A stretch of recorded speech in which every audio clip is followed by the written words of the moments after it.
there a change in the electorate's way of voting, given that, let's start with the Ugenya constituency, the ODM candidate did not make it. Maybe many would have expected earlier that the ODM candidate would automatically make it, given that that's a stronghold for ODM for many years.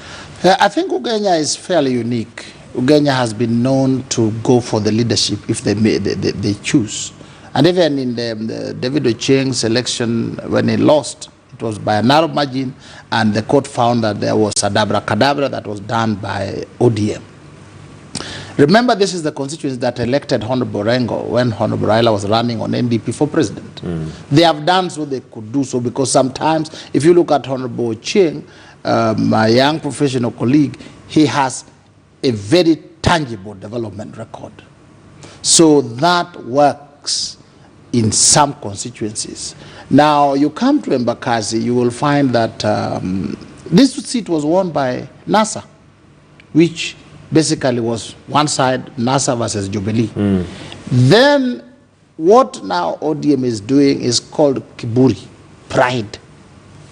It is their seat. They then petitioned against one of their own, and then they field. Yes, then Jacob himself does not care. He doesn't care about Kalonzo. He doesn't care about Wetangula. That pride is the same pride they have used to chase other people, chase people away, people like us, so that every time they have an election, they have formidable, well-chosen enemies like Weda here. That would make sure that they don't get the ultimate prize. Why? Because of what they did.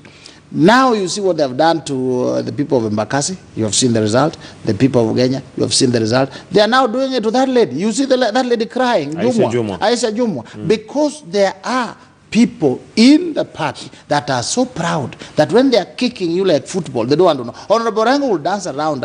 Yet we know that the day Honorable Raila will turn his back, and Honorable Renko has a chance to pay him back, Raila will never rise. So what is ailing ODM is pride. Pride of the leadership, kiburi, kicking people around, not looking at it in terms of politics. And whenever you run, they have a tendency of saying, now I think it is Ruto versus Honorable Raila.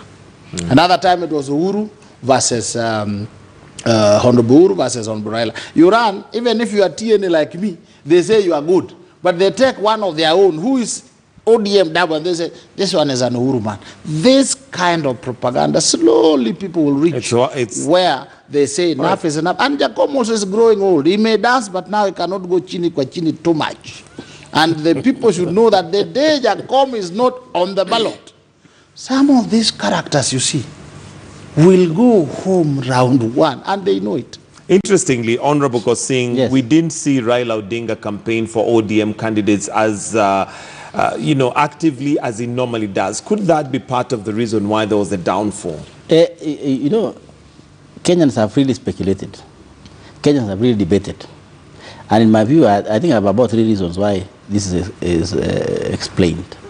Number one, of course, the ODM themselves made it Ruto versus the rest, right? Embakasi, Ugenya, and so on. And they really did. They really did.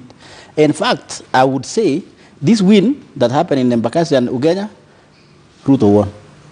And in fact, he has won public opinion by far. And therefore, that is why ODM is trying to scramble around and trying to call for meetings and so on and so forth. So I think the strategy was wrong. That they wanted to brand Ochieng as a candidate of deputy president. They were thinking the deputy president is hated in Ugenya. It might be 1 or 2, 3 people then might have seen and say, look, you know what? Why are you bringing these issues? Okay, if you're hating Ruto, let's come out and see that Ruto has people in Ugenya. Number 2, brinkmanship, as Weda said. It is true. ODM is very rude. Even in parliament, people have been watching, and Kenyans have been watching, and they spoke in Ugenya and Embakasi that there is a lot of rudeness in ODM. I don't know where it's come from. I don't know whether they are now thinking that they are at the top, or they might have lost hope that they will not get any seat again in 2022. You know what happened in Parliament? They harassed members of Parliament, first of all, right? They went to Senate, they removed Wetangula and put Orengo. They came to National Assembly, harassed everybody. And then what happened? They wanted to remove Aisha Juma and also Musabweni MP.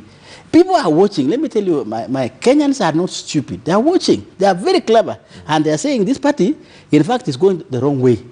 Look at Jubilee. But in the case of Aisha Jumwa, to be honest, there are party principles and rules that one is supposed to follow if you're part of that party. If you go against them, which is what ODM is claiming Aisha Jumwa has done, then it is within their rights to say that if you're not abiding by the rules and regulations within the party, then we do not. And again, let's not forget that Aisha Jumwa got onto the platform that she is now through Orange Democratic Let Movement. me tell you, what do you mean by that? If you live by the party position, what is party position? In this time of you're a member of I'm a member of Jubilee. Party. Yes, Jubilee. There are certain regulations that Jubilee would expect you to abide by. Yeah, but just by virtue of the fact that you're a member. With handshake now, in fact, we are supposed to talk and work with everybody. That is what our president has given us an opportunity to do. You know, bring the country together. But what's happening is that the ODM but Honorable Kosing, let's be honest. If, as much as politically speaking, yes, you say that you can work with anybody, yes, would you be expected by Jubilee Party, for instance, to support another presidential candidate? Yet you're within Jubilee. You see, and that has happened. That has happened. Even my own vice chair. You see Kuria declaring that he wants to become a president. Sometimes he's saying he's going to DP, that is a Democratic Party. Look at what's happening in Jubilee. Our party leaders, led by His Excellency the President, these people are very resilient. You know, you don't jump on people and then try to gag people and so on. People are free. This is what do you mean? Yesterday you read the paper, right? Particularly your paper, your own Standard. It was saying, Raila is saying he's standing with the president, with Uhuru Kenyatta to the last. What does that mean? Uhuru Kenyatta is a Jubilee leader. He's a Jubilee presidential. He's a Jubilee president. Mm-hmm. So if Raila himself is saying he's standing with the Uhuru Kenyatta to the last, what is the problem with Aisha Jumwa saying I'm standing with the deputy president to the last? What is the problem? That is when there is a problem. There is a double speak, and that's why some of us, and including myself, I'm saying in the handshake there was only one person who meant well. Uhuru Kenyatta meant well for this country to say let's bring everybody together. But coming inside, Raila has had some tricks. He had a game. And his game is to finish one of the persons in the handshake, to finish Deputy President William Ruto. And that is why he is looking for everybody who is actually supporting Ruto. He is not seeing himself that he's supporting Uhuru Kenyatta, and he's not seeing that Juma is supporting the Deputy President of Uhuru Kenyatta. Where is the problem, right, Mike, in that place? Where is the problem? You see this arrogance. It's not recent. You know Mike Mbuvi Sonko, governor of Nairobi? It was originally ODM. Yes. Raila Damu. They just brushed him aside, kicked him like a dog. Get out. Now they are not. If we want to subject the people of Kenya, you know how much a by-election costs?